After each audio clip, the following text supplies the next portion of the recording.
वारकरी संप्रदायातील लोक ऊन, ताण, वारा, पाऊस याची कशाची तमा न बाळगता आपल्या लाडक्या देवाच्या भेटीसाठी पंढरपूरच्या दिशेने आपली पावलं वळवतात.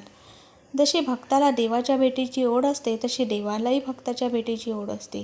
पंढरपुरात भक्तीचा मळा फुलतो आणि आषाढी एकादशी मोठ्या जल्लोषात साजरी होते.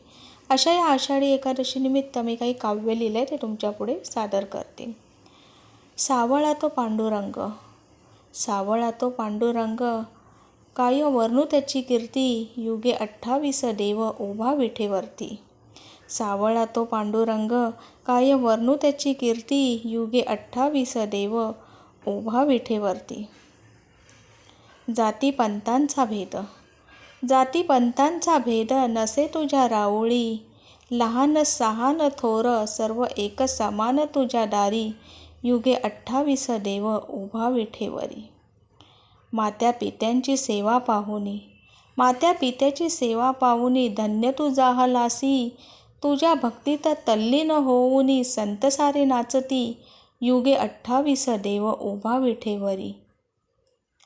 आषाढी कार्तिकीला. आषाढी कार्तिकीला वारकरी येती तुझ्या द्वारी, तुझ्या जयघोषाने दुम दुमली पंढरी, युगे 28 देव उभा विठेवरी. चरणाशी तुझ्या तुळसही वाहते. चरणाशी तुझ्या तुळसही वाहते, नतमस्तक होऊनी तुझं मागणे एक मागते.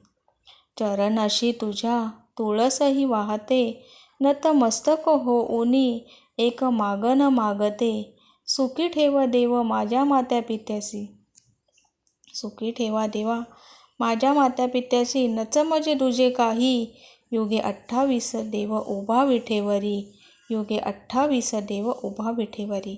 अशा या पांडुरंगाच्या चरणी आषाढी एकादशीनिमित्त आपण सगळे लीन होऊया आणि त्या पांडुरंगाच्या चरणी एकच मागणं मागूया, आपले आईवडील सुखात राहून देत, त्यांच्या सुखातच आपलं सुख मिळवून देत.